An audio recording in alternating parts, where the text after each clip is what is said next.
Сәлем, бүгін біз алмалы бәліш дайындаймыз. Ол 4 ингредиенттен тұрады.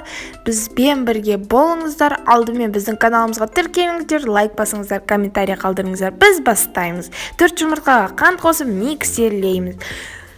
Бізге 2 есе ылғығанша масса керек.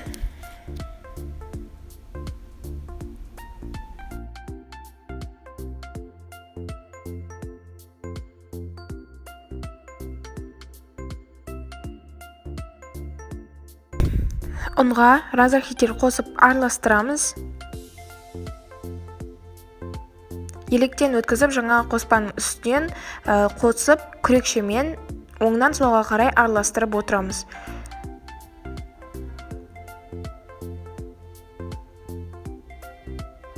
Ұнды 3-ке бөліп қоссақ, біздің бисквитіміз жақсы көтеріледі. Сол үшін 3-ке бөліп қосамыз.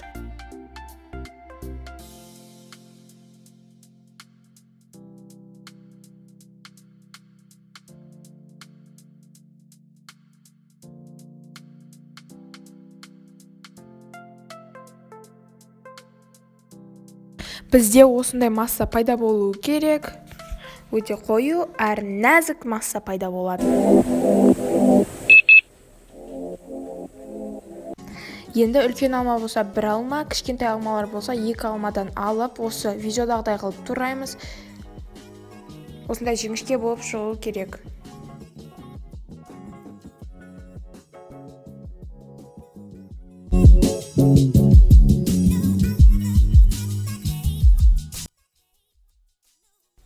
Диаметрі 22 сантиметрлік формаға тестаны құямыз. Үстінен жаңа тураған алмаларымызды әдемілеп қойып шығамыз.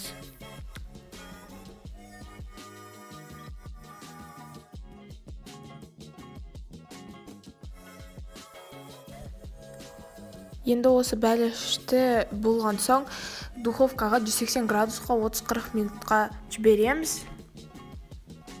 Міне біздің бәлішіміз пісті.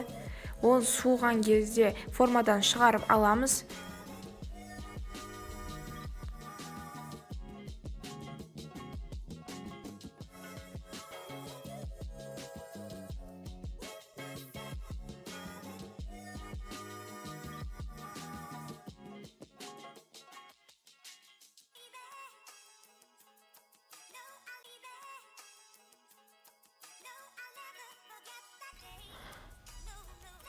Пирогты өз қалауымызда сәндейміз. Біздің отбасымызға қант ұнтағымен бетіне себілген ұнайды, сол үшін біз қант ұнтағын сеуіп жейміз. Сіздер де осы рецептпен дайындап көріңіздер, өте оңай әрі нәзік рецепт болады. Сіздерге ұнаса лайк басып, комментарий қалдырып, біздің каналға тіркелуді ұмытпаңыздар. Сау болыңыздар.